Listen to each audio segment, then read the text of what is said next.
સતગુરુ મહારાજનો જય હો। કૃષ્ણ કનૈયાલાલની જય હો। બાપુ શ્રી વકીલરામ મહારાજનો જય હો। મંગલેશ્વર મહાદેવ મહારાજ જય હો।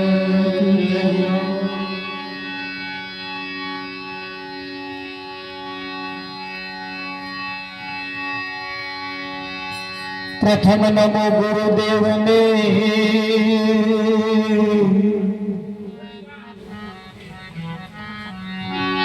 जेने आप्या निज ज्ञान ज्ञान गोविंद ओळख्या टळी गया देह अभिमान।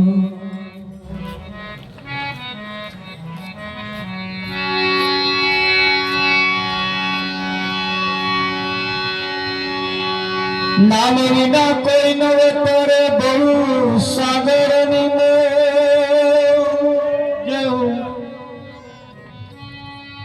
निरात नाम जा जा देखूत एक घड़ी आधी में बुनियाद तुलसी संगत संत की कटे कोटिय पुरा। सतगुरु महाराज जय हो। आज नो पावनकारी पुनित प्रसंग हिंगलोट गामनी धर्मधरा ઉપર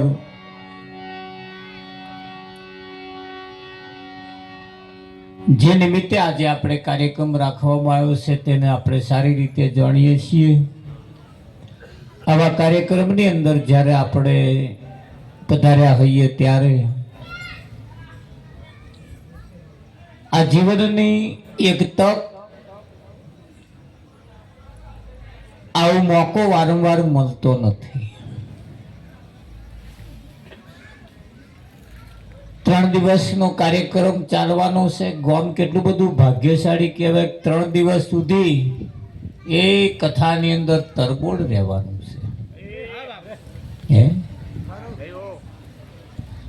અને આ 3 દિવસ જે કાર્યક્રમ ચાલવાનો છે 3 દિવસ કથાનું રસપાન થવાનું છે। મુશળધાર વરસાદ પડવાનો છે પણ જેનો ઊંધો માટલો હશે એ નહીં ભરાય અને છતો હશે એ ભરાઈ જવાના નહીં।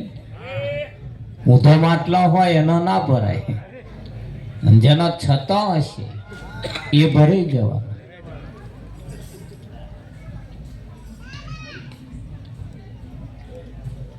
આવા કાર્યક્રમની અંદર આવવાથી આ જીવનું કલ્યાણ થાય છે અને એનું કલ્યાણ કરવા માટે જ આવા કાર્યક્રમની જરૂર છે। તમે જુઓ પ્રાણ પ્રતિષ્ઠાનો જે મહોત્સવ રાખવામાં આવ્યો છે એ તમારી હાજરીમાં પ્રાણ પુરાવાના છે। હા વિઠ્ઠલ મહારાજ સંતો મહાન પુરુષોના જે અમૃત વચનો છે એ પણ અહીં તમારે પૂરવાના છે, ધારણ કરવાના છે। અહીંયા એને ધારણ કરવાના છે। બાપુ પણ પધાર્યા છે। બાપુને આપણે તાલીઓથી વધાવીશું। તેમને પધારો બાપુ।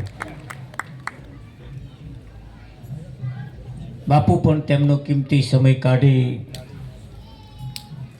તમારા ગામમાં પધાર્યા છે। આવા મહાન પુરુષોના દર્શન કરવાથી આપણું જીવન સફળ થાય. વિઠ્ઠલ મહારાજ ભગવાનને ખોરતા પહેલા, ભગવાનને મળતા પહેલા આવા કોઈક સંતને ખોરી કાઢો. હા, સંત ભગવાનનો ભેટો વહેલો કરાવે. હા, ડાયરેક્ટ જશો તો બેન નહીં આવે. આવા કોઈ સંતની જરૂર છે.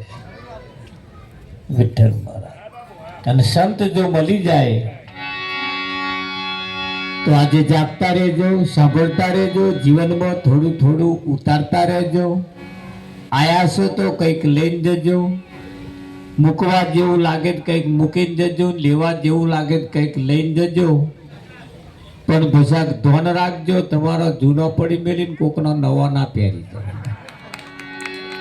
કે મહારાજે લેવાનું કહ્યું તો જૂનો પડી મેલીને નવા લઈ જાય પાછા.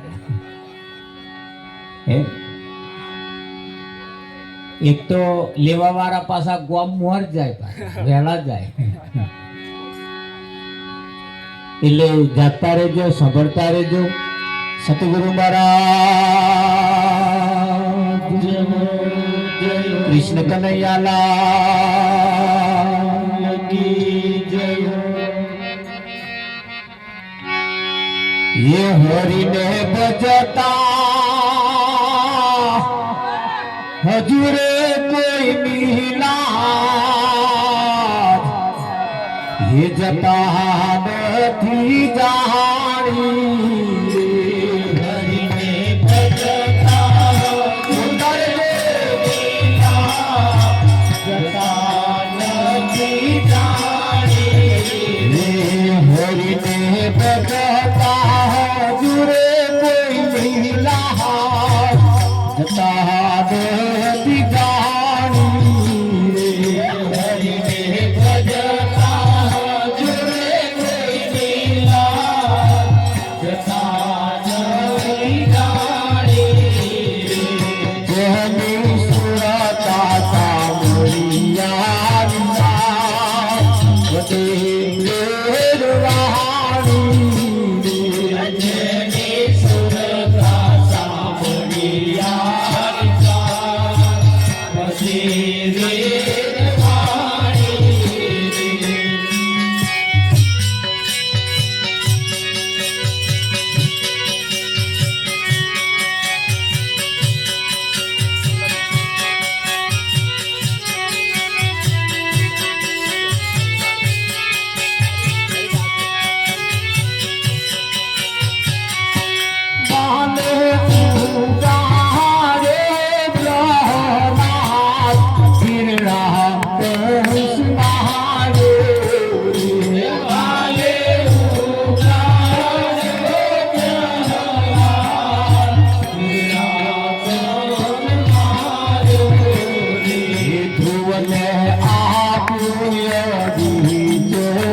ભજન કોઈ કરશે આવો હરિ ભજવાનો લાવ ભજન કોઈ કરશે ભજન ગાવું અને ભજન કરવું એમાં ફેર છે હોતો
સૂરજ ઉગ્યા પછી અંધારું ના થાય એવા ગુરુ દેખીએ સૂરજ ઉગ્યા પછી અંધારું ના થાય એવા ગુરુ દેખીએ સૂરજ ઉગ્યા પછી અંધારું ના થાય એવા ગુરુ દેખીએ સૂરજ ઉગ્યા પછી અંધારું ના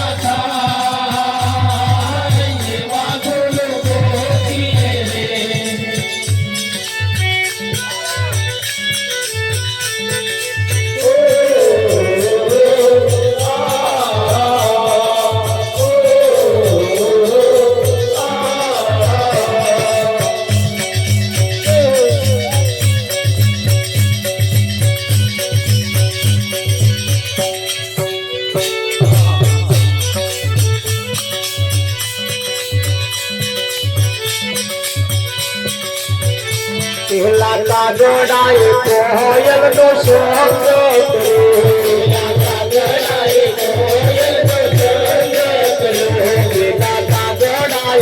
કોયલ નો સોંગ પેલા કાગડાએ કોયલ નો સોંગ કાગડે તો કોયલ ગાડી જાય એવા ગુરુ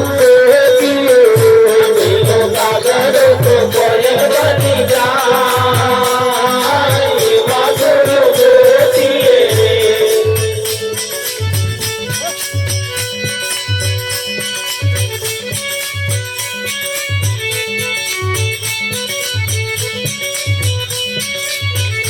પેલા બગલાએ હંસલાનો સોંગ કર્યો પેલા બગલાએ હંસલાનો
સૂરજ ઉગ્યા પછી અંધારું ના થાય એવા ગુરુ ગોતીએ આજ એવા સૂરજનો ઉદય થયો હે આપણા જીવનમાંથી બધું અંધારું નીકળી જવું જોઈએ હા જીવનમાં સહેજ પણ અંધારું ના રહી જાય એનું ખાસ તકેદારી રાખતા રહેજો.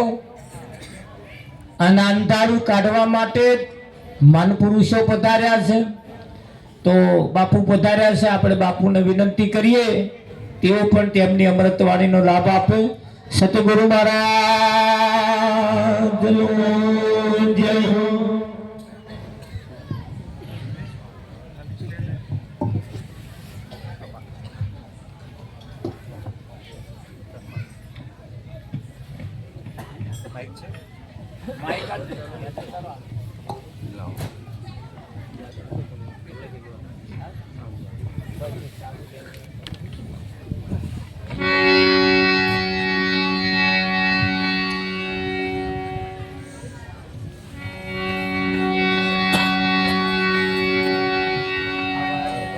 Hello hello. આજરોજ આપણા સમસ્ત હિંગલોટ ગામવાળા જે ત્રિદિવસીય પ્રાણ પ્રતિષ્ઠા મહોત્સવ યોજાઈ રહ્યો છે તેમાં આપણા સૌના ગામના આમંત્રણને માન આપીને આજે જે સ્ટેજનું સંચાલન કરી રહ્યા છે તે મંગલદાસ બાપુનું સન્માન હું વિનંતી કરીશ કે પરમાર દયાભાઈ ફુલાભાઈ તથા પરમાર પ્રભાતભાઈ ભગવાનભાઈ આવીને તેમનું સ્વાગત સન્માન કરે.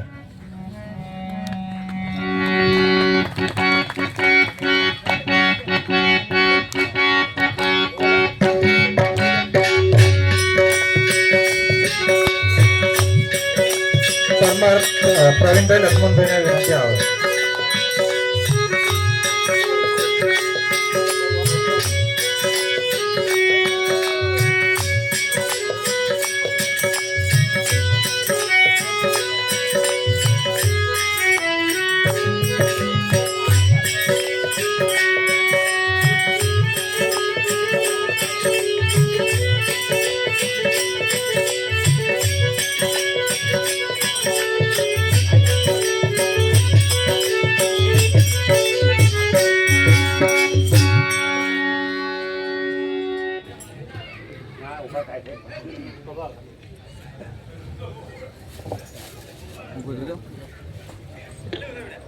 સદગુરુ મહારાજનો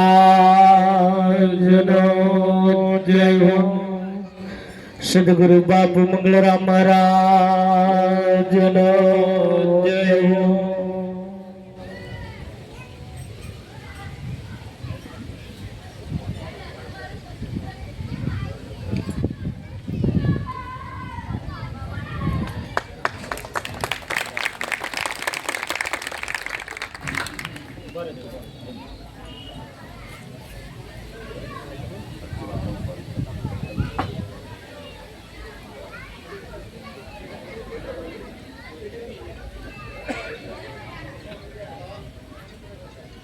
દાદા બોલેલો ના હું તો બોલો ખરા દાદાજી મોદી છે. હા નહીં દેખાય.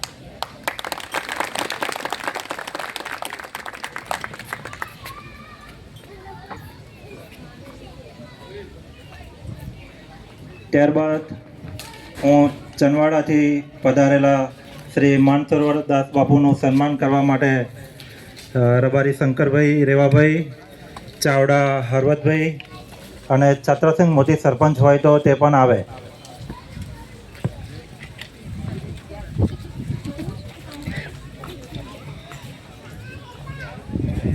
અમરસિંહ દાદા આવો ને.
અતિથિ પધારેલા વિઠ્ઠલરામ મહારાજને વિનંતી કે જેઓ સ્ટેજ પર આવે અને પોતાનું સન્માન સ્વાગત કરે.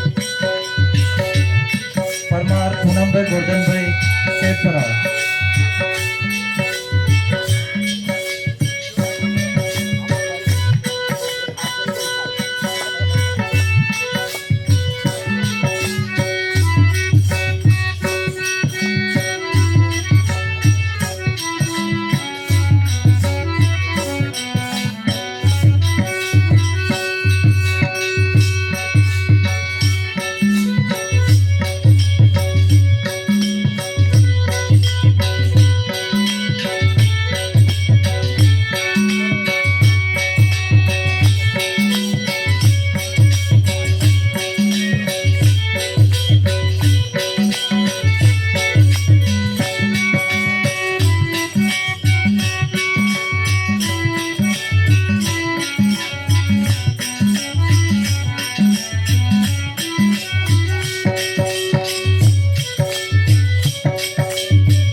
बोले सदगुरु भगवान की जय.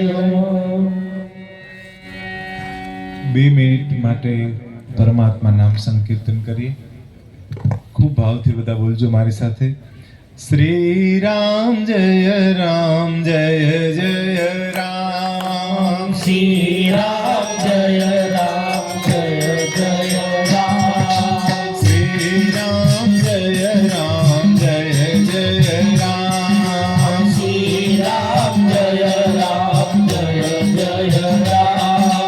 શ્રી રામ જય રામ જય જય રામ. શ્રી રામ જય રામ જય જય રામ. શ્રી રામ જય રામ જય જય રામ. શ્રી રામ જય રામ જય જય રામ. શ્રી રામ જય રામ જય જય રામ. શ્રી રામ જય રામ જય જય રામ.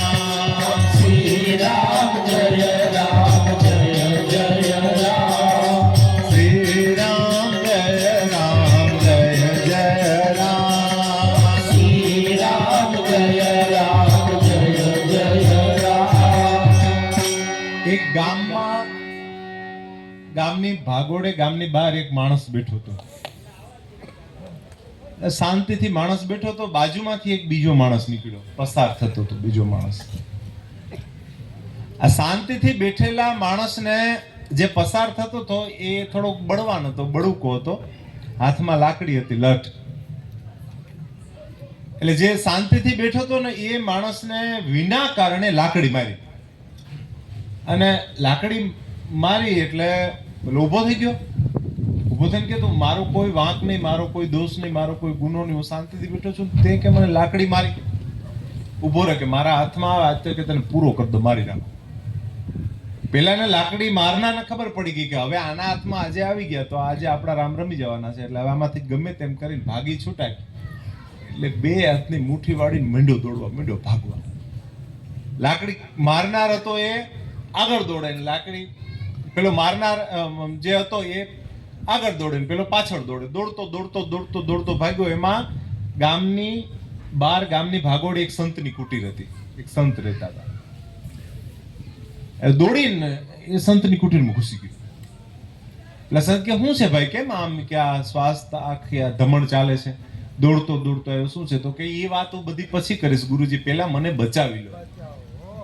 આ પાછળ જે લાકડી લઈને પડેલો છે ને એ બળીયો છે, બળદ જેવો છે. એક લાકડી મારશે, આપણા રામ રમી જવાના. એટલે પહેલા આમાંથી બચાવી લ્યો, પછીની સ્ટોરી બધી જ વાર્તા તમને કહીશ, મને બચાવી લો. તો હાર. એટલે મરતાને બચાવવો એ સંતનો સ્વભાવ છે. સંતે કીધું એક કામ કર, આ ખૂણામાં 4 પગે થઈ જા, 2 હાથ ખોડીને 4 પગે થઈ જા અને રામ રામ રામ બોલવા માંડે. અને એના ઉપર સંતે ગોદડું નાખી દીધું, એક કોથળો નાખી દીધો, ગોદડું નાખી દીધું. પેલો રામ રામ રામ બોલવા માંડ્યો. મીન ટાઈમ દોડતો દોડતો પાછળ આવી ગયો, પેલો લાકડી લઈને આવતો હતો એ. સંતરી કે અહીંથી કોઈ માણસ નીકળ્યો તો ભાઈ અહીંથી કોણ નીકળ્યા? આ તો જંગલ છે, હું એકલો છું કે મારી કુટીરમાં. શું હતું તો કે મારો ચોર અહીંથી નીકળ્યો. હું બેઠો તો શાંતિથી, મારો બેટો મને લાકડી મારીને ગયો કે મારા હાથમાં આવે તો આજે એને રામ રમાડી દઉં કે અહીંથી નીકળ્યો તમારે. સંત કે ભાઈ અહીંથી કોઈ નીકળ્યું નથી, હું તો આ એકલો બેઠો છું એમ. એવું છે તો કે હા, એને ખૂણામાં જોયું ને ત્યાં પેલો કોથળો નાખેલો, ગોદડું નાખેલું હતું ને, એ ધ્રુજે, રામ રામ બોલે પણ ધ્રુજે. એટલે પૂછ્યું કે આ સંતને કે આ શું છે? તો કે ગઈકાલે રાતે મારી ભેંસ વિયાણી ને એનો પાડો છે. તો કે ધ્રુજે છે કેમ? તો કે એને કે તબિયત સારી નથી હમણાં, એને લીધે. તો કે સારું, એમ કરીને એ નીકળી ગયો. એવી જ રીતે આ મનુષ્યની ઉપર કાળ છે એ લાકડી લઈને પડેલો છે, તમારી મારી પાછળ. હાથમાં આયા એટલે એક લાકડી ભેગા રામ રમી જશે. જો એમાંથી બચવું હોય તો શ્રી રામ જય રામ જય જય રામ, શ્રી રામ જય રામ જય જય રામ, શ્રી રામ જય રામ જય જય રામ, શ્રી રામ જય રામ જય જય રામ, શ્રી રામ જય રામ જય જય રામ, શ્રી રામ જય રામ જય જય રામ, શ્રી રામ જય રામ જય જય રામ, શ્રી રામ જય રામ જય જય રામ. અખંડ મંડલાકારમ વ્યાપ્તમ યેન ચરાચરમ તત્પદમ દર્શિતમ તસ્મૈ શ્રી ગુરુવે નમઃ. આ બ્રહ્માંડમાં, વિશ્વમાં, જગતમાં અનેક જીવો આધિ વ્યાધિ ઉપાધિ ચિંતાઓ વાસનાઓ અને વિકારોથી ગ્રસ્ત થઈ સંસાર રૂપી આ દાવાનળમાં સળગી રહ્યા છે. એના ચિત્તમાં શાંતિ કાયમ પ્રસ્થાપિત કરવા માટે થઈને જગતના તમામ જીવોનું કલ્યાણ કરવા થઈ અને આ પૃથ્વી ઉપર અવતાર ધારણ કરી સમગ્ર માનવ પ્રજાતિ ઉપર બહુ વિશાળ ઉપકાર કરનાર સમર્થ સદગુરુદેવ દાદુરામ બાપુના ચરણે દાસના વારંવાર દંડવત. મંગળદાસજી મહારાજે ખૂબ સુંદર મજાના ભજનો. માનવ ચેતના જાગે, માનવમાં રહેલો રામ છે ફરી પાછો જાગે, આ વિશ્વમાં રામ રાજી આવે, પ્રજા સુખી થાય, અનિત્ય અત્યાચાર દૂર થાય, માનવ માત્રનું ઉત્થાન થાય, એવા ભાવથી ખૂબ સુંદર મજાના ભજનો, ખૂબ શ્રેષ્ઠ હાઈ લેવલનો સત્સંગ કર્યો. મંગળદાસજીને તાળીઓના ગળાથી વધાવી લ્યો. સંતો આપણા પર કેટલી મોટી કૃપા કરે છે. ભાઈ આનો અવાજ થોડો વધારજે. સંતો આપણા પર કેટલી મોટી કૃપા, કેટલા દયાળુ હોય. સરળ સ્વભાવા નમન કુટિલાય, સંતનો સ્વભાવ તુલસીદાસજી મહારાજ રામચરિતમાનસમાં સરળ સ્વભાવ નમન કુટિલાય યથા લાભ સંતોષ સદાય. એક તો એનો સ્વભાવ સરળ હોય, નમન કુટિલાય, બધા પ્રત્યે જ્ઞાતિ જાતિના ભેદભાવ નહીં, કાળા ગોરાના ભેદભાવ નહીં, ઉચ્ચ નીચના ભેદભાવ નહીં, ગરીબ તવંગરના ભેદભાવ નહીં, બધાના ઘરે જઈ સત્સંગની વાણી દ્વારા જગતને પ્રવાહિત કરે છે. આવા સંતોએ અવતાર ધારણ કરી અને આ પૃથ્વીને, આ બ્રહ્માંડને બહુ મોટી ગિફ્ટ આપેલી છે. તમારું ગામ ભાગ્યશાળી છે. હિંગલોડ ગામ ધર્મનગરી બની ગયું છે. દેવાદિદેવ ભોળાનાથના એ મંગલેશ્વર મહાદેવ બિરાજમાન, પાથીજી મહારાજ બહુ મને હમણાં વાત કરી વિષ્ણુએ, સદગુરુ ચરણાનુરાગી.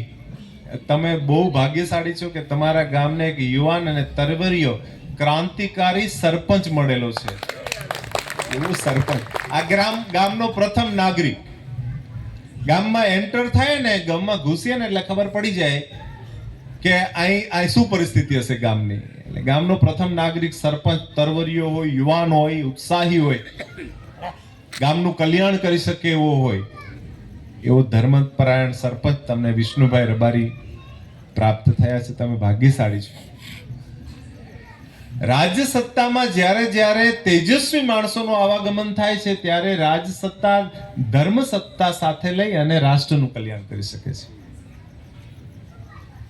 યશસ્વી વડાપ્રધાન નરેન્દ્રભાઈ મોદી ના આયા પછી તમે જો સમય કેટલો, હું કોઈ પક્ષ સાથે જોડાયેલો નથી, આપણે તો પરમાત્માના પક્ષમાં છીએ, પણ આ દેશના યશસ્વી વડાપ્રધાન નરેન્દ્રભાઈ મોદી ધર્મને સાથે લઈને ચાલે છે તો ક્યાં પહોંચ્યું છે આજે આપણું રાષ્ટ્ર. એટલે એવા તમને તમારા ગામના પ્રથમ નાગરિક સરપંચ મળેલા છે. એમણે વાત કરી પ્રમાણે 200 વર્ષથી પણ પ્રાચીન ભગવાન ભોળાનાથ એમનું શિવલિંગ છે, ખૂબ પ્રાચીન. ભાથીજી મહારાજ બાજુમાં રામદેવજી મહારાજ બેસવાના છે. મંદિર તો આપણે બહુ સરસ બનાવ્યું. તમને બહુ સાધુવાદ, હું તો એક સાધુ તરીકે બહુ રાજી થાઉં, બહુ પ્રસન્ન થાઉં છું કે દેવાલય તો બહુ શ્રેષ્ઠ બનાવેલું છે. પણ આ દેવાલયમાં બેઠેલા દેવ છે, એ દેવની સવાર સાંજ મુલાકાત કરવાની જવાબદારી તમારી. સૂનું ના રહેવું જોઈએ. તમારા ગામના યુવાનો, તમારી ગામની દીકરીઓ, માતાઓ, તમારા ગામના વડીલો એ સવાર સાંજ અહીં આવે, આરતી ટાઈમે આરતી ફેરવે, દર્શન પ્રાપ્ત કરે, શ્રેષ્ઠ ઉર્જા આપણા જીવનમાં પ્રત્યારોપિત થાય. ફરી તમે 3 દિવસનો સુંદર મહોત્સવ કર્યો, સંતોને આજે બોલાયા છે, હજી પણ મહાપ્રસાદ ભોજનની પણ સરસ વ્યવસ્થા, ભજન ભોજન અને ભક્તિનો ત્રિવેણી સંગમ. આજે અહીં પ્રયાગરાજ તમે જાણે કે તમારા ગામને મારી ખૂબ ખૂબ અભિનંદન. આજે તમે અહીં પ્રયાગરાજ ખડું કરી દીધું, ત્યારે અમે તો બહુ રાજી થઈએ સનાતન ધર્મના સાધુ તરીકે. તમે તમારી અસલ પરંપરાને ચોંટીને બેઠા છો, તમારી ઓરિજિનાલિટી તમે ગુમાવી નથી. એટલે આજની આ ધર્મસભા છે, સાર્થક ક્યારે થાય કે સંતોના શબ્દો શ્રવણ કરી અને પછી એને જીવનમાં ઉતારીએ. સાંભળી તો લઈએ. સનાતન ધર્મની સૌથી મોટી કઠિનાઈ એ છે કે આપણે સાંભળીએ છીએ પણ આ કાને સાંભળીને આ કાને કાઢી નાખે. હમણાં રામ નામ બોલાતું હતું તો બહુ બધા લોકો ઇન્વોલ્વ થયા હતા. 5, 25, 50 લોકો, અમુક લોકો નતા પણ બોલતા, એવું પણ મારા ધ્યાનમાં આવ્યું. તો આપણા પાસપોર્ટ ઉપર પાકિસ્તાનનો સિક્કો મારેલો છે. રામનું નામ તો એવી બુલંદ રીતે ડંકાની ચોટમાં, રાઘવેન્દ્ર સરકાર, જગતનો બાપ, એનું નામ તો એવી રીતે લઈએ કે ત્રિલોકનો નાથ આપણા પર રાજી થાય, આપણા પર પ્રસન્ન થાય અને આપણા પર અમી દ્રષ્ટિ રાખે, સારા વરસાદ વરસાવે. ભારત દેશની ભૂમિ તો ઋષિ અને કૃષિની ભૂમિ છે. આ તો સંતોની ભૂમિ છે. ઋષિ અને કૃષિ, સંતોની અને કૃષિ એટલે કિસાનોની, ખેડૂતની ભૂમિ છે. ગાય, ગામડું અને ખેડૂત એ મારી ભારતીય સનાતન સંસ્કૃતિને ધરોહર છે. એના દ્વારા મારો દેશ પુષ્ટ થયો છે. ગૌરી ગાયના ઘી, દૂધ, માખણ ખાય અને મારા દેશના યુવાનો કૃષ્ણ પરમાત્મા જેવા બાહુબળી બન્યા છે. ગૌરી ગાયના દૂધ, ઘી, માખણ ખાઈને મારા દેશની દીકરીઓ ઝાંસીની રાણી લક્ષ્મીબાઈ જેવી, દુર્ગા જેવી બની છે. આ દેશની સંસ્કૃતિ છે, ધરોહર છે. આ તમારા ગામમાં આટલો મહોત્સવ કર્યો છે, ખૂબ સરસ. આજુબાજુના પણ લોકો, બહુ તો આનંદની વાત એ છે કે તમે બહુ વિશાળ સંખ્યામાં આજે સંતની સભામાં ઉપસ્થિત રહ્યા છો. એટલે મને ખૂબ આનંદ એટલા માટે થાય છે કે સંતની, બાકી અત્યારનો સમય તો બીજી જગ્યાએ બેહવાના ઠેકાણા ઓછા નથી, ન બેસવાના ઠેકાણા ઓછા નથી, છતાં પણ તમે વિશાળ સંખ્યામાં. એટલે મારી એક સાધુ તરીકે પ્રાર્થના છે, અમે સાધુ છીએ એટલે તમારી પાસે ભિક્ષા કરવી એ અમારી ફરજ છે અને ભિક્ષા કરવી એ અમારો અધિકાર છે અને ભિક્ષા આપવી એ તમારી ફરજ છે. એટલે સાધુ તરીકે એક ભિક્ષા માંગીશ કે આવનાર દિવસમાં વડોદરા જિલ્લાનું લગભગ પહેલું ને એકમાત્ર ગામ છે એ વ્યસન મુક્ત ગામ હિંગલોટ હોવું જોઈએ. તમારા ગામમાં પાન, માવા, બીડી, ગુટખા, તમાકુ, ન પીવાના પદાર્થ અને ન ખાવાના પદાર્થોથી મુક્ત હોવું જોઈએ. અને એ માટે યુવાનોએ જાગૃત થવું પડશે. બહુ ભાગ્યશાળી છો જે પોતાની મૂળ પરંપરા સાથે જોડાયેલા છો. આપણે કોઈ સંપ્રદાયની ટીકા ના કરીએ, કોઈ ધર્મની ટિપ્પણી ના કરીએ, કોઈને નીચા ઊંચા. પરમાત્માના બનાવેલા બધા જ માનવો શ્રેષ્ઠ છે, બધા જ ભગવાનો, બધા જ સંપ્રદાય, બધા જ ધર્મો શ્રેષ્ઠ છે. પણ આપણા હૃદયમાં એક ગર્વ હોવું જોઈએ, બધા જ ધર્મો શ્રેષ્ઠ છે પણ મારો સનાતન ધર્મ સર્વોપરી અને સર્વશ્રેષ્ઠ છે. તમે સનાતન ધર્મની મૂળ ધરોહર સાથે તમે રામ, કૃષ્ણ અને શિવને પૂજનારા છો. એના અંશાવતાર ભાથીજી મહારાજને, રામદેવજી મહારાજને પૂજનારા છે. તમે દેવી શક્તિઓને પૂજનારા છે. તમે હિંગળાજને પૂજનારા છો, ચામુંડાને પૂજનારા, ખોડિયારને પૂજનારા છો. એટલે એનો મતલબ એવો કે તમે મૂળ પરંપરા સાથે જોડાયેલા છો અને જે મૂળ પરંપરા સાથે જોડાયેલો છે એ જ કંઈક પ્રાપ્તિ કરી શકે છે. અમદાવાદના રેલવે સ્ટેશન ઉપરથી એક ટ્રેન ઉપડી, પણ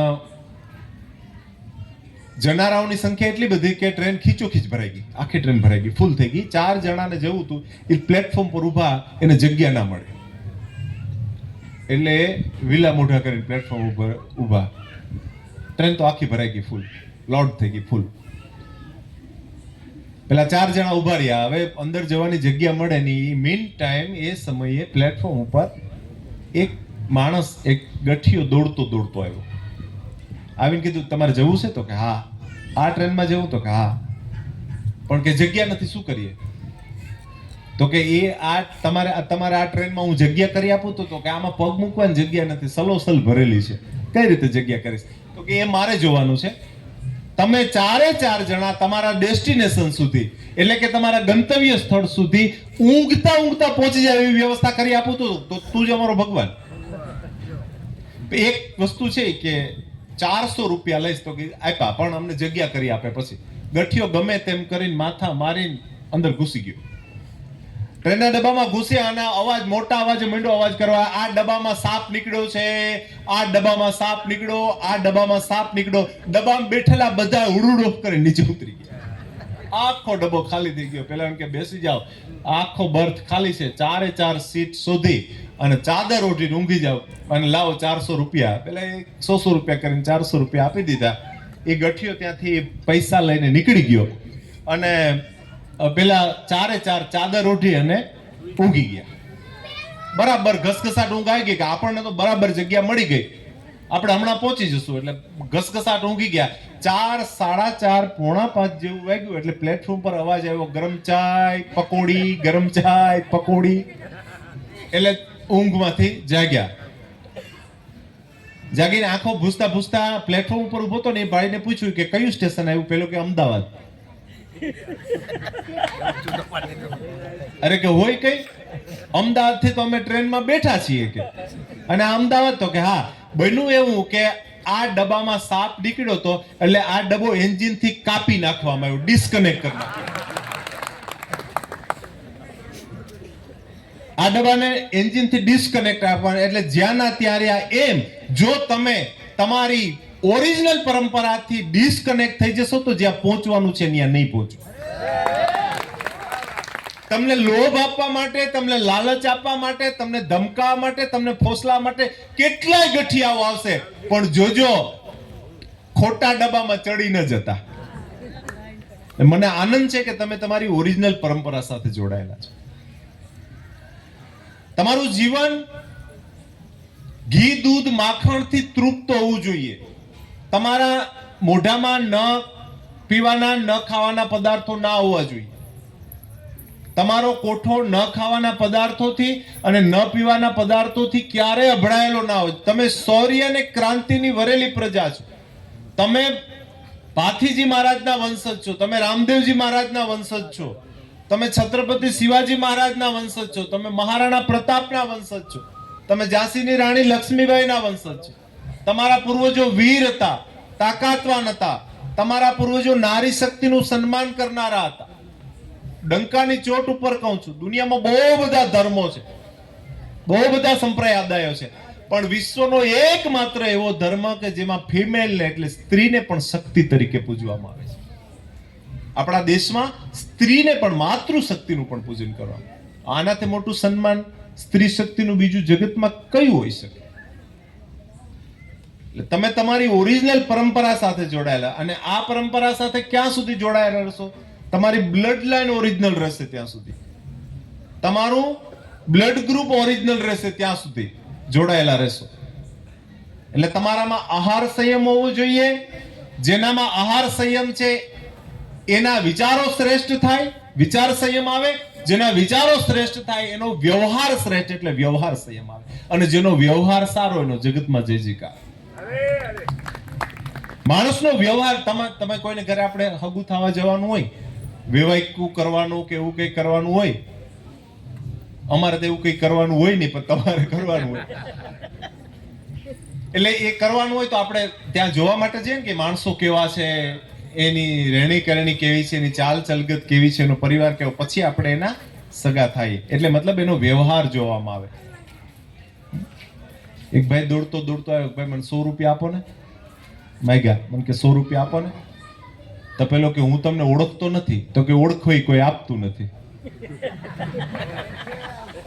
હવે આને કેમ વિવાહ કરવું? એટલે જેનો આહાર શ્રેષ્ઠ છે એના વિચારો શ્રેષ્ઠ છે, જેના વિચારો શ્રેષ્ઠ છે એનો વ્યવહાર શ્રેષ્ઠ છે. અને એ ક્યાંથી પ્રાપ્ત થાય? તમને અધ્યાત્મમાંથી થાય. તમે ધર્મની નજીક રહેશો તો તમને પ્રાપ્ત થશે. કળિયુગનો પ્રભાવ ધીમે ધીમે ધીમે ધીમે દ્રઢ થતો જાય છે. જોઈએ આપણે મીડિયાના માધ્યમથી બાપ દીકરી સાથે વ્યભિચાર કરે છે, ગુરુ શિષ્યના સંબંધો સારા રહ્યા નથી, મા દીકરાના સંબંધો સારા રહ્યા નથી, 1 વીઘું જમીન માટે થઈને બેન છે ભાઈ સામે કોર્ટે ચડે છે, જોઈએ છીએ ને આપણે. એક સમય એ હતો ભગવાન રામચંદ્રજી વલ્કલ વસ્ત્ર પહેરીને પિતાના વચન માટે, પિતાએ હજી આમ તો જો કે દશરથ રાજાએ રામચંદ્ર ભગવાનને એવું કહ્યું નહોતું કે તમારે વનવાસ જવાનું છે, બેની મુલાકાત થઈ જ નહોતી. કઈ વચન માંગ્યું એટલે દાદાનો પ્રાણ ત્યારે જ દેહ ત્યાગ થઈ ગયો, પ્રાણ પંખેર ઉડી ગયું અને ભગવાન રામ ત્યાં પધાર્યા. ભગવાન રામને ખબર માત્ર પડી કે મારા પિતાની ઈચ્છા હતી કે હું વનવાસ જાઉં, માત્ર ખબર હતી, આજ્ઞા પણ નથી કરી દશરથ રાજે. માત્ર એટલું થયું કે મારા પિતાની ઈચ્છા હતી કે મારે વનવાસ જવું જોઈએ. અને આ રાષ્ટ્રનો ભગવાન વલ્કલ વસ્ત્ર પહેરીને વનવાસ જતો રહ્યો. આ આપણી મર્યાદા છે. રામચંદ્રજી વનવાસ જતા ગયા, પાછળથી ભરતજીને ગાદી પર બેસાડવામાં, એ ગાદી પર નથી બેસતા. તમે વિચારો, ભાઈ કોને કહેવાય?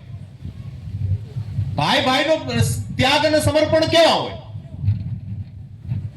ગાદી પર નથી બેસતા અને ભગવાન રામચંદ્રજીની પાદુકાને ગાદી પર પધરાવી અને રામ ન કરી શકે એવું શ્રેષ્ઠ રાજ્ય સંચાલન 14 વર્ષે કરેલું છે. એ આપણે શીખવાનું છે. આ તો અડધો વીઘો ભાઈને, નાના ભાઈને વધારે ગયું હોય તો મોટો ભાઈ કોર્ટમાં જાય, મોટા ભાઈને વધારે ગયું હોય તો નાનો ભાઈ કોર્ટમાં જાય, અને એ બે જો જાળવી જાય તો બેન કોર્ટમાં જાય. આપણે ક્યાં જઈને ઊભા છીએ? તમે વિચારો તો ખરા, ક્યાં આપણું ત્યાગ ને સમર્પણની ભાવનાઓ? એટલે એ અધ્યાત્મથી પ્રાપ્ત થાય તમને, એ તમને ધર્મમાં, એ તમને શ્રીમદ ભાગવત ગીતા શીખાડે, એ તમને રામચરિતમાનસ, એ તમને વેદો, ઉપનિષદો, પુરાણો અને આવા સંતોની વાતો શીખાડે. શરીરમાં ગમે એવું ભયંકર રોગ થયો, માની લો કેન્સર થયું, 4થા સ્ટેજનું ડોક્ટર ડિક્લેર કરી દે, બાયોપ્સીના રિપોર્ટમાં આવી ગયું કે 4th સ્ટેજનું, 4થા સ્ટેજનું કેન્સર છે, છતાં પણ સારા ડોક્ટર મળી જાય, રેગ્યુલર મેડિસિન લેવા આવે, ડાયટ ફોલો કરવામાં આવે તો માણસ સાજો થઈ જાય, પાછો હરીફરી શકે સર્જરી કરાવીને, એવું થઈ શકે. એટલે શરીરનો ગમે તેટલો મોટો રોગ હોય, એ રોગ દવા, મેડિકલ સાયન્સ મટાડી શકે. શરીરનો રોગ મટાડી શકશો, પણ મનમાં લાગેલા રોગ મટાડવા ક્યાં જશો? કામ, ક્રોધ, લોભ, મદ, મોહ, મત્સર, ઈર્ષા, નિંદા, વાસના, વિકારો, આ ક્યાં મટાડવા જઈશું? કોઈ એવો ડોક્ટર છે આપણા પાડોશમાં? કોઈ બેન હોય બહુ ઈર્ષાળુ હોય, ભયંકર ઈર્ષા કરતી હોય, જે આવે એની બધાની ઈર્ષા કરતી હોય, અને પછી આપણી વડોદરાની સારામાં સારી હોસ્પિટલ લઈને ડોક્ટર સાહેબને કહી કે સાહેબ આ બહુ ઈર્ષાળુ છે, ઓપરેશન કરીને આની ઈર્ષા કાઢી નાખો. કાઢી શકશે? કોઈ સર્જનની તાકાત નથી કાઢી શકે. એ જો મનના રોગો કાઢવા હોય તો તમારે આવા સંતોના શરણે આવવું, તમારે સદગુરુના શરણે જવું પડશે. એટલે સંતોની સભામાં બેસવા માત્રથી વિચારોની શ્રેષ્ઠતા આવે. સંતોની સભામાં બેસવા માત્રથી ચિત્તની વૃત્તિઓ સ્થિર થઈ જાય. તમારે કોઈ યોગનો અભ્યાસ ના કરવો પડે, કોઈ મોટા મોટા જાપના, મોટા મોટા અનુષ્ઠાન ના કરવા પડે. સંતોની સભામાં સ્થિરતાપૂર્વક બેસવું એટલે તમારો વ્યવહાર સુધરે, અને જેનો વ્યવહાર શ્રેષ્ઠ એનું જીવન સર્વશ્રેષ્ઠ. વ્યવહાર સારો ના હોય એ માણસ સાથે કોઈ કોણ, એ માણસ ઘરે કોણ બેસે? એક ભાઈ ઊંઘતા હતા ઘરમાં, રાત્રે 2-2:30 વાગ્યાની વાઈફ જાગીને જોયું ને તો આ પેલો ઊંઘે નહીં, પાહા ફેર્યા કરે. એટલે જાગીને પૂછ્યું શું થયું, કે કેમ ઊંઘતા નથી? ના ખાસ કઈ નથી, કે ખાલી એમ ઊંઘતો. ના એવું ના બને, કે તમને આજ કેમ ઊંઘ નથી આવતી? 2 વાગ્યા જો તો ખરા રાતના, કે કેમ ઊંઘ નથી આવતી? તો કે ના કઈ એવું નથી, તું ઊંઘી જા, હું તું ઊંઘી જઈશ. તો ના એવું ના હોય, કઈ તબિયત ખરાબ છે, આમ છે, તેમ છે કઈ? તો કે ના એવું કઈ નથી. કે તો બીજું કશું છે? કે તો કે ના કઈ રવા દે ને. તો કે ના બોલો શું છે? કે તો કે એક તકલીફ છે. અરે કે ભલા માણસ કે હું બેઠી છું ને તમને તકલીફ પડે, હું તાકાત બાન આટલી મોટી તકલીફ તમારી બાજુમાં બેઠી છે ને તમને તકલીફ પડે તાકાત, મારાથી મોટી તકલીફ દુનિયામાં કોઈ નહીં. અને મારી હાજરીમાં કોઈ તકલીફની બાપની તાકાત છે કે તમને પડે? અરે કે બોલો બોલો શું છે? તો કે એમાં બન્યું એવું કે આપણી સામે પેલા મગનભાઈ રહીએ ને, હા એ 10,000 રૂપિયા માગે છે. એની પાસે મેં 10,000 રૂપિયા લીધેલા અને 10,000 રૂપિયા આવતીકાલે પરત કરવાનો વાયદો છે. અને 10,000 રૂપિયા પરત કરવાનો મગનભાઈને વાયદો છે. 10,000 રૂપિયાની વ્યવસ્થા નથી થઈ ને એનું મને ટેન્શન. અરે કે એના ટેન્શન લેવાતા હશે કે? અરે કે ગાંડી તને વાતો આવડે? સવારે મારે એને જવાબ આપવાનો કે ચિંતા ના કરો, મજા કરો, વાત તો માત્ર આટલી છે ને. તો કે હા. રાતે 2 વાગે બારી ખોલી, ધડ દઈને બારી ખોલીને અવાજ કર્યો, મગનભાઈ, ઓ મગનભાઈ. મગનભાઈ સામે રહેતા. રાતે 2 વાગે એને બારી ખોલી. મગનભાઈ તો બોલો બેન, આમની પાસે તમારા ભાઈ પાસે તમે 10,000 રૂપિયા માંગો છો? તો કે હા બેન માંગુ છું. એ 10,000 રૂપિયા આવતીકાલે સવારે આપવાનો વાયદો કરેલો, રિટર્ન કરવાનો વાયદો કરેલો છે? તો કે મગનભાઈ કાન ખોલીને સાંભળી લ્યો, તમે આની પાસે 10,000 રૂપિયા માંગો છો ને 10,000 રૂપિયા કાલે આપવાનો વાયદો કરેલો છે. એ 10,000 રૂપિયા તમને આપવા નથી, તમારાથી થાય એ કરી લેજો. કરીને ધડ દઈને બારી બંધ કરી દીધી. એને ઘરવાળાને કે હવે તું હુઈ જા, મગનભાઈ જાગશે. વિચારો શ્રેષ્ઠ, વિચારો શ્રેષ્ઠ હોય, એનો વ્યવહાર શ્રેષ્ઠ હોય અને જગતમાં એનો જય જયકાર થાય. બલિદાનો, ત્યાગ, એની ભૂમિ ભારતની ભૂમિ છે. આપવાની ભૂમિ ભારતની છે. ધ જોય ઓફ ગિવિંગ, આપવાનો આનંદ. કોઈ ભૂખ્યું આવે એને રોટલો ખવડાવે ને એની આંતરડી આશીર્વાદ આપે એનો આનંદ. ગાય માતાને ઘાસ નાખીએ એનો આનંદ. કોઈ દીકરી દુખી હોય એને મદદ કરીએ એનો આનંદ. કોઈ બાળક ભણતું એની ફી ભરી દે એનો આનંદ. એને એક જોડી યુનિફોર્મ લઈ દે એનો આનંદ. મધ્યાહન ભોજન ચલાવનારો સારું શ્રેષ્ઠ પીરસે શાળામાં એનો આનંદ.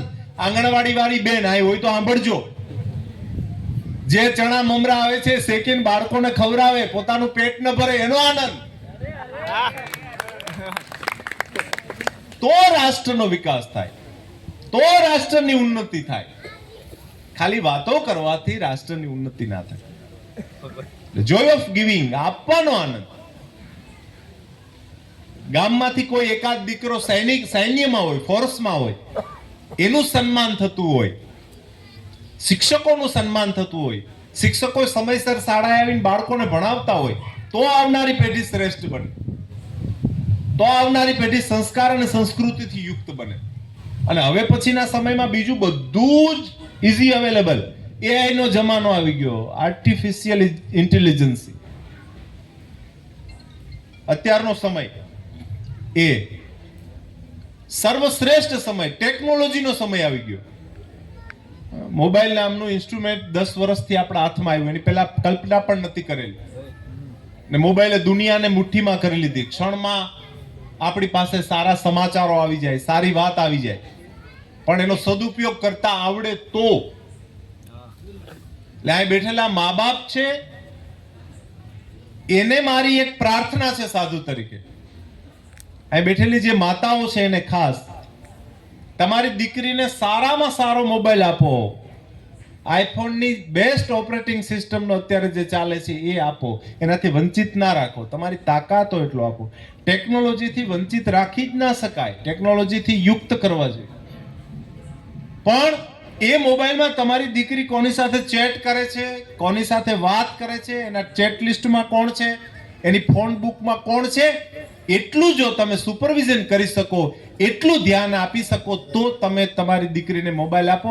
નહીતર તમારી દીકરીને મોબાઈલ આપવાનો તમને કોઈ અધિકાર જ નથી. એટલીસ્ટ તમે તમારી દીકરીને એમ કહો કે બેટા આવા કપડા આપણે ના પહેરાય, અને તમારી દીકરી જી મમ્મી કરીને કપડા બદલાવી નાખે તો તમે મમ્મી, નહીતર તમે મમ્મી તરીકેના અધિકારો ગુમાવી બેઠી છો. તમારો દીકરો તમને પૂછીને ઘરે જાય, પપ્પા હું 100 જગ્યાએ જાઉં છું, ત્યાં આ કામ કરવાનો છું અને હું પાછો આ ટાઈમે આવી જઈશ. તમને કહીને જાય ને પાછો એ જ ટાઈમે આવે તો તમે એના બાપને, તમારો દીકરો પણ રાત્રે 12 સાડા 12 વાગે 1:30 વાગે નાઇટ આઉટ કરીને આવે ને તમે એને પૂછી ન શકો કે ગગા ક્યાં ગયો તો તમે બાપ તરીકે રિજેક્ટ થાય. અનુશાસન જોઈએ ઘરમાં. Discipline is must. અનુશાસન વગરનો સમાજ એ હિંસક પ્રાણીઓ જેવો બની જાય. તમે પાકિસ્તાનની હાલત જોવ છો, તમે ઈરાનની હાલત જોવ છો, ઈરાકની હાલત જોવ છો. બેન દીકરી સુરક્ષિત નથી, સૈનિકો સુરક્ષિત નથી, સારા માણસો સુરક્ષિત નથી. એટલે જીવનમાં અનુશાસન બહુ જરૂરી છે. અમે જતા હોઈએ સભાઓમાં, સેવકો સાધકોને ઘરે જઈએ, પછી છોકરો ભણતો ના હોય એટલે એને ઠપકો આપીએ કે બેટા આવું ના ચાલે, તારે ટાઈમસર ભણવું જોઈએ, સારા કપડાં પહેરવા, સારી રીતે મા બાપની સારી રીતે રહેવું જોઈએ, આવો ઠપકો આપીએ તો મમ્મી જ ઠપકો ના આપવા દે કે બાપુ એને બહુ કંઈ કહેતા નહીં, એમ બહુ ના કહેશો. કે કેમ? તો કે મારે બહુ બધી બાધાઓ લીધી ને ત્યારે થયેલો છે, અને બહુ બધી બાધા ના હોય ને એ જ ઉપાધિ કરાવે પાછું. કે બહુ બધી બાધાનો છે, બહુ બધી બાધાઓ લીધેલી ત્યારનો છે, અને મારો એકનો એક છે એટલે બહુ લાડકો છે. તો બોન તારો એકનો એક છે એ ભગવાનનો દીધેલો છે, અને અમે 3 છે એ પ્લે સ્ટોર માં ડાઉનલોડ કરેલા છે. અમે અમારી માની કુખેથી જન્મેલા. એટલે બાળકોને સારા સંસ્કાર આપો, એની સાથે સાથે શિસ્તના પાઠ ભણાવો. તારે આવી જ રીતે રહેવું જોઈએ. તું દરબારના ઘરમાં જન્મેલી છો, તું ક્ષત્રિયના ઘરમાં જન્મેલી, તું બ્રાહ્મણના ઘરમાં જન્મેલી દીકરી છે, તું રબારીના ઘરમાં જન્મેલી દીકરી છે, તું ઠાકોરના ઘરમાં, તારા પૂર્વજો આવા હતા, તારે આવું જોવું જોઈએ. આ સંસ્કારો તમારા બાળકોને આપશો તો આવનાર દિવસો મેં તમારી સેવા કરશે. તો તમે એની પાસે પાણીના લોટાની અપેક્ષા રાખી શકશો. પણ એ પેલું જેવું તમે તમારા ઘરમાં વર્તન કરશો. જો ધર્મની ને અધ્યાત્મની કોઈ જ વાતો મારે નથી કરવી. ધર્મની ને અધ્યાત્મની બહુ બધી વાતો કરી છે, બહુ કરીશું. હવે રાષ્ટ્ર જાગરણની અને સમાજ સુધારણાની વાતોની જરૂરી છે. એટલે સંતોને પણ હું પ્રાર્થના કરું કે 2 વાતો એવી કરવી કે જેથી કરીને રાષ્ટ્ર જાગરણ થાય. સમાજમાં જે અનૈતિકતા પેસી ગઈ છે, જે અરાજકતા પેસી ગઈ છે, એ દેખાદેખી કેવી થઈ છે કે આ ભાઈ ના છોકરાને લગ્ન કર્યા એટલે સિનોર થી 1.5 લાખ રૂપિયાનું ડીજે લઈ આવ્યો, મારે 2 લાખ રૂપિયાનું લઈ આવું, પછી ભલે 2 વીઘો ગીરો મૂકવી પડે પણ લઈ આવો. આ નરી વાસ્તવિકતા છે. તો ક્યાં જઈને આપણે ઉભા રહીશું? એટલે બાળ બચ્ચાઓને ધર્મના સંસ્કાર આપો, અધ્યાત્મના સંસ્કાર આપો, અને એ સેવાની ભાવનાથી યુક્ત થાય એવા બનાવો, સેવા કરે એવા. અને બાળકો જેવું તમે ઘરમાં જેવું કરો એવું શીખે. અત્યારે મંગળદાસજી મહારાજ છે, હું છું, અહીં અમે જેવું વર્તન કરીએ ને એનું અનુકરણ તમે કરો કે આમ કરતા હતા એટલે આપણે આમ કરવું જોઈએ. આ તો સ્વાભાવિક છે. વિષ્ણુભાઈ સરપંચ જેવું કામ કરે એવું ગામ અનુકરણ કરે કે આપણા સરપંચ કરે, બરાબર છે. એટલે પરિવારમાં વડીલો, મા અને મમ્મી અને પપ્પા જેવું વર્તન કરે એવું બાળકો એમાંથી શીખે, છોકરા એમાંથી શીખે. શ્રેષ્ઠ વર્તન કરે, સારું વર્તન કરે તો સારું શીખે, અને ખરાબ વર્તન કરે તો એ એવા સંસ્કાર પ્રાપ્ત કરે. એક કોઈ ખેડૂતના ખેતરમાં એક છોકરો દરરોજ કેરી ચોરીને ખાઈ જાય. એટલે નાંબાનો બગીચો, દરરોજ કેરી ચોરીને ખાઈ જાય છોકરો. એ ખેડૂતને એમ થાય આજ મારા બેટાને પકડી લેવો, કે આજ છોડવું નહીં, કે આજ ગમે તેમ કરીને. એટલે એને જાપતો રાખ્યો ખેડૂત. પેલો છોકરો આવીને આંબા ઉપર ચડીને બરાબર એક કેરી તોડી આંબામાંથી. એટલે ખેડૂત દોડતો જાય ને હાથ પકડી લીધો. મારા બેટો કાયમ કે ખાઈ જાય છે કેરીઓ મારી ચોરી ચોરીને, આજ કે છોડવું નહીં તને, કે હરામી કે રોજ આવીને મારી કેરીઓ ચોરીને ખાઈ જશે ને આમ તેમ છે ને એમ કરીને. આજ કે છોડવું ને, ચાલી કે તને તારા પપ્પાને કહી દઉં, ચાલી કે ત્યાં લઈ જાવ. તો છોકરો હસવા માંડ્યો. એટલે કે હું તારા પપ્પાને ફરિયાદ કરવા માટે તને લઈ જવાનો છે અને તું હસે છે કે તને શરમ છે? છોકરો કે પપ્પા એ બેઠા, એ ઉપર બેઠો બેઠો કર્યું. બોલો હવે આમાં કોને ફરિયાદ કરવા જાવી? આખે આખો ગાણદાજી કે કોને કહેવાય? એટલે જેવું આપણે વર્તન કરીએ એવું આપણા બાળકો શીખે. એટલે જીવનમાં શ્રેષ્ઠ વર્તન કરવાનો પ્રયાસ. શ્રેષ્ઠતા સુધી તો કોઈ નથી પહોંચી શક્યો, પહોંચતા ખબર નહીં કેટલા જન્મો લેવા, પણ આપણું વર્તન આદર્શ હોવું જોઈએ, જેથી કરીને એમાંથી શીખી શકે, આપણા બાળ બચ્ચા એમાંથી શીખી શકે. આપણી મર્યાદાઓ, આપણી સંસ્કૃતિ અને સંસ્કારનું જતન. ખાસ કરીને આપણા આહાર અને વિહાર પવિત્ર હોવા જોઈએ. કોઈ જ્ઞાતિ કે સમાજની ટીકા ટિપ્પણી આપણાથી કરાય જ નહીં, પણ જે સમાજમાં દારૂનું વ્યસન છે ભયંકર રીતે, દારૂ પીને સાંજે 150-200 રૂપિયાની મજૂરી કરી 50-60 રૂપિયા 100 રૂપિયાનો દારૂ પીને આવે, ઘરમાં ધમાલ કરે, ઘરનાઓને પરેશાન કરે, વાતાવરણ બગડે, ઘરની સ્ત્રીને હેરાન કરે. એક તો હું ચોખ્ખું કહું છું કે જે પુરુષ સ્ત્રીને પ્રતાડિત કરે છે, સ્ત્રીને ન બોલવાના શબ્દો બોલે છે અને સ્ત્રી ઉપર હાથ ઉઠાડે છે, આ બ્રહ્માંડનો સૌથી નબળો, સૌથી નપુસક અને સૌથી નીચ કક્ષાનો પુરુષ છે કે જે સ્ત્રી ઉપર હાથ ઉપાડે. વેદ અને શાસ્ત્રોએ કીધું રમંતે તત્ર દેવતા, જ્યાં જ્યાં સ્ત્રીઓનું પૂજન થાય છે, જ્યાં જ્યાં સ્ત્રીઓનું સન્માન થાય છે, ત્યાં દેવતાઓનો વાસ છે. એટલે ઘરમાં રહેલી સ્ત્રી માં સ્વરૂપે હોય, દીકરી સ્વરૂપે હોય કે પત્ની સ્વરૂપે, એનું પૂજન થવું જોઈએ, એનું સન્માન થવું જોઈએ, એને સુરક્ષા મળવી જોઈએ. અત્યારે ચાલ્યું છે ને, આપણે ચાલતા ચાલતા પગપાળા સંઘ દ્વારકા જાય, પછી ડાકોર જાય, પછી પાવાગઢ જાય, પછી ચોટીલા જવું જ જોઈએ. તમારી શ્રદ્ધા છે, ચોક્કસ જવું જોઈએ. અને વિચરણ ચરતી ચરતો ભગ, વિચરણ કરવું જ જોઈએ. પ્રકૃતિના દર્શન થાય, દેવી દેવતાઓના દર્શન થાય, એ બધું જ થવું જોઈએ. પણ સોમનાથ દર્શન કરવા કે કેદારનાથ દર્શન કરવા પછી જાજો, પહેલા આ મંગલેશ્વરના દર્શન કરજો. ઘરના આંગણે જે બેઠો, સાળંગપુર હનુમાનજી મંદિરે જાય ને, યાર મને કોઈ જ વાંધો નથી. સાળંગપુર જાય છે ને ત્યારે પબ્લિક બહુ જાય, 200 ને 200 કરી. સાળંગપુર હનુમાનજી મંદિરે જાય, સાળંગપુર હનુમાનજી મંદિરે જાય, મને વાંધો નથી. પણ તમારા ગામના ભાગોળે જે હનુમાનજી બેઠેલો છે એ સાળંગપુરનું જ સ્વરૂપ છે. એટલે પહેલા એના દર્શન, એને રાજી કરે. એટલે ચાલતા ચાલતા સંઘ પાવાગઢ જાય, ત્યાં જઈ અને ભૈલો છે 5000 રૂપિયાની સાડી મહાકાળી માતાને ચડાવ્યું. 5000ની સાડી. ચાલતા ચાલતા ગયો 5000. મહાકાળી બેઠી બેઠી કહેતી હોય, બેટા તારા ઘરે જે ખાટલામાં બેઠી છે એને 200 રૂપિયાનો હાડલો પહેરાય ને તો હું રાજી થવાની છું. આ તારી 5000ની સાડીથી હું રાજી થવાની નથી. જો ખાટલામાં બેઠી એ રાજી થશે ને તો ગોખલામાં બેઠી ઓટોમેટિક રાજી થશે.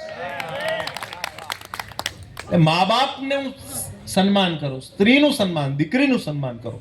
પત્ની શક્તિ સ્વરૂપ છે, લક્ષ્મી સ્વરૂપ છે, એનું સન્માન કરો, તો જીવનમાં કંઈક પ્રાપ્ત કરી શકો. ઘરની સ્ત્રી દુખી હોય, ઘરની માતા દુખી હોય અને બીજે પુણ્ય કરવા માટે જાય, વડીલોને સમયસર દવા ન મળતી હોય, સમયસર સારું ભોજન ના મળતું હોય અને બીજે પુણ્ય કરવા જાય, એ પુણ્યને બદલે પાપ થાય. એટલે તમારો આહાર શ્રેષ્ઠ હોય એટલે તમારા વિચારો શ્રેષ્ઠ આવે, અને વિચારો શ્રેષ્ઠ હોય એટલે તમારો વ્યવહાર શ્રેષ્ઠ આવે. અને આ બધું માત્ર ને માત્ર ધર્મ અને અધ્યાત્મથી મળે. તમારી પાસે લાખો કરોડો રૂપિયા હોય, સ્વિસ બેંકમાં તમારું એકાઉન્ટ, બિલિયન ટ્રિલિયન ડોલરમાં તમારી આવક હોય, દુનિયાની ટોપ 10 મોડેલની ગાડીઓનો ખડકલો તમારા ઘરે હોય, આટલી બધી સંપત્તિ હોવા છતાં પણ તમારા સેન્ટ્રલ એસી બેડરૂમમાં 2 ઊંઘની ગોળી લીધા વિના ઊંઘ ના આવતી હોય તો તમારી સંપત્તિ બેકાર છે. તમને ઘસઘસાટ જો તમારા ઘરમાં ઊંઘ ના આવતી હોય, તમે તમારા ઘરે, તમારા ભાઈના ઘરે જઈને પાણીનો લોટો ના પી શકતા હોય, તમારો ભાઈ પરમિશન લીધા વિના, તમારી દુખી બેન પરમિશન લીધા વિના તમારા ઘરે ના આવી શકતી હોય તો તમારી સંપત્તિને આગ લગાડી દેજો. સંપત્તિમાંથી તમને સાધનો મળશે, સુવિધા મળશે, સુખ પ્રાપ્ત નહીં થાય. જો સુખ પ્રાપ્ત કરવું હશે તો તમારામાં ધર્મ અને અધ્યાત્મ પડશે. જેના જીવનમાં ધર્મ અને અધ્યાત્મ છે એ જ માત્ર સુખ પ્રાપ્ત કરે. બાકી સુવિધાઓ મળી શકશે, તમે એસી લગાવી શકશો, તમે સારામાં સારો બેન. માઇકલ જેક્સન નામનો એક ડાન્સર હતો 90ના દશકાનો, અમેરિકાનો બહુ મોટો ડાન્સર થઈ ગયો, પોપ સ્ટાર માઇકલ જેક્સન. આ વડીલોને બધાને કદાચ ખબર હશે. ત્યાં સોશિયલ મીડિયાનો એટલો જમાનો છતાં પણ જે સિટીમાં, જે કન્ટ્રીમાં જાય એના શોઝ હાઉસફુલ થાય, લાખો કરોડો લોકો એને મળવા માટે આવે છે. એની પાસે એ સમયે 70 લાખ રૂપિયાની કિંમતનો બેડ હતો. એ સમયે 1990ની વાત કરું છું. 70 લાખ રૂપિયાની કિંમતનો બેડ હતો. 10 ઊંઘની ગોળી લઈએ ત્યારે 70 લાખ રૂપિયાના બેડમાં માત્ર 2 કલાક સૂઈ શકતો. આવા જીવનને શું કરીશું આપણે?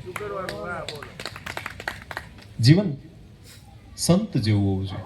સરળ સ્વભાવ નમન કુટિલાય. સ્વભાવ સરળ, વહેતી નદી જેવો હોવો જોઈએ. નમન કુટિલાય. કોઈ પ્રત્યે ઈર્ષા નહીં, કોઈ પ્રત્યે નિંદા નહીં, સર્વ પ્રત્યે સંભાવ, જ્ઞાતિ જાતિના ભેદભાવ નહીં, જ્ઞાતિ જાતિ ઊંચ નીચના વાળા નહીં. પરમાત્માના બનાવેલા બધા જીવોને સન્માન આપીએ, બધા પ્રાણીઓને સન્માન આપીએ, બધા જીવો પ્રત્યે દયાભાવ રાખીએ, પોતાના ધર્મને પ્રેમ કરીએ, પોતાના પરિવારને પ્રેમ કરીએ, પોતાના સમાજને પ્રેમ કરીએ, રાષ્ટ્રને પ્રેમ કરીએ.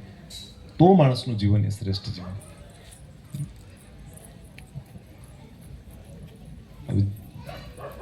50 રૂપિયાની પોટલી કોથળી ગાંઠ મારેલી જો સાંજે તમારી દશા બગાડી શકતી હોય તો તમે શું ખાખ રાષ્ટ્રનું સંરક્ષણ કરી શકો? એક 50 રૂપિયાની પોટલી સાંજે 5:30 વાગે અને પગ થરકે, અને 50 રૂપિયાની પોટલી જો તમારી ચિત્તની વૃત્તિઓને ભ્રમિત કરી શકતી હોય તો તમે શું ખાખ રાષ્ટ્રનું સંચાલન કરી શકવાના છો? એટલે ન પીવાના પદાર્થોનો ત્યાગ કરો, ન ખાવાના પદાર્થોનો ત્યાગ કરો. બાળ બચ્ચાઓને ધર્મની સભાઓમાં અવશ્ય મોકલો.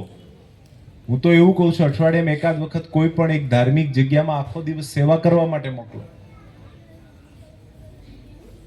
આટલું કરી અને પછી દરેક ઘરમાં સવાર સાંજ 2 સમયે આરતી થવી જોઈએ. જે દેવી દેવતાઓને માનતા હોય, હું તો એમ કહું, તમે સ્વામિનારાયણને માનતા હોય, રાધા સ્વામીને માનતા હોય, જેને માનતા હોય, શિવ ભોળાનાથને, ગુરુ પરંપરાના ને માનતા હોય તો ગુરુજીને આરતી થાય. ઘરના દરેક સભ્યો છે એ 5-5 માળા કરે. નામ સ્મરણનું બહુ મહત્વ છે જીવનમાં. ચિત્તની વૃત્તિઓને સ્થિર રાખવાનું કામ કરે. ચિત્તની વૃત્તિઓ સ્થિર થાય એટલે બધું જ ઓટોમેટિક આવે. નામ સ્મરણ અમોઘ અસ્ત્ર, રામ નામ કી ઔષધિ ખરી નીત સે ખાય, અંગ પીડા રહે નહીં મહારોગ મટી જાય. એક એવી દવા છે, જો રામ નામની ઔષધિ ખાઈ લેવામાં આવે તો શરીરની પીડાઓ તો બંધ થઈ જાય, મહારોગ ભવનો ભવેડો છૂટી જાય, માણસ બંધનોમાંથી મુક્ત થઈ જાય. બંધનોમાંથી મુક્ત થાવ એટલે સ્વર્ગ. બીજે ક્યાંય સ્વર્ગ લેવાની જવાની જરૂર જ નથી. ચિત્તની વૃત્તિઓને સ્થિર કરવાની.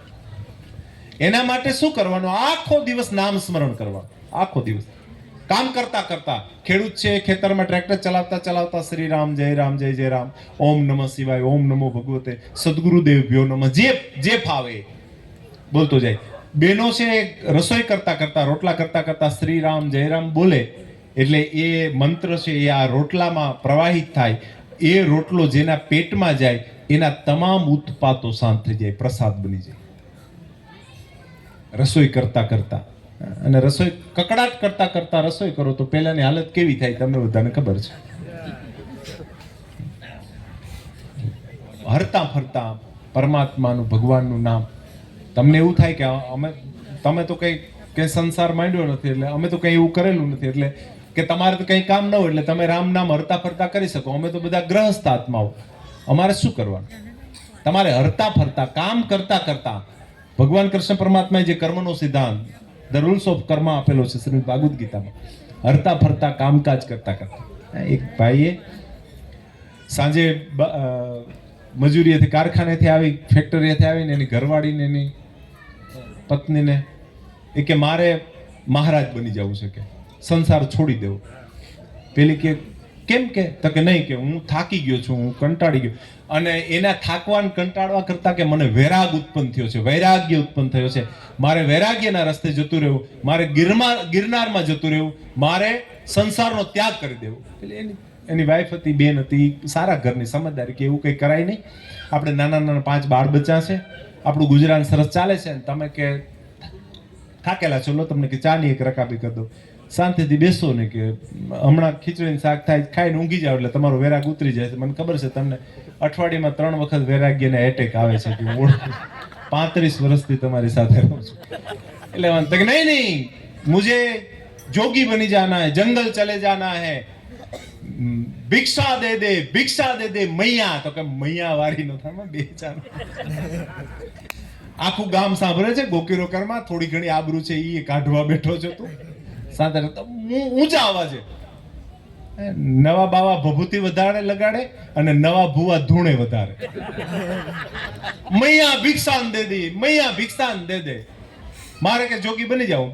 બેને બહુ સમજાવે. અંતે થાકીને કે સારું, તો હવે તમારી ઈચ્છા જ છે તો પધારો જુનાગઢ. કે જાઓ? તો કે હા, પણ હવે હું અડધો કલાકથી તમને કગરું છું કે ભાઈ આવું કઈ કરાય નહીં, શાંતિથી ઘર સંસાર આપણી ગ્રહસ્થી ચાલે છે. તમે કે માનતા જ નથી ને, હવે તમારે જાવું જ છે તો જાને વાલે કો કિસને રોકા હે, જાઓ પધારો, બની જાઓ જોગી. કે તે ખરેખર મને રજા આપી દીધી? તો કે હા, પણ બીજું શું કરવું? કે તમે ક્યારના ચોંટ્યા જ છો કે મારે જુનાગઢ જતું રહેવું, ગિરનારમાં જતું રહેવું, મારે મહારાજ બની જવું. જાઓ કે. તો કે ભરતરી ઘર છોડીને ગયા ત્યારે પીંગડા રોઈ રોઈને અધમુઈ થઈ ગઈ હતી, માથા પછાડતી, ગાંડી ગેલી થઈ ગઈ. ભરતરી જ્યારે ગયા ત્યારે, અને તું કે તે મને રજા આપી દીધી.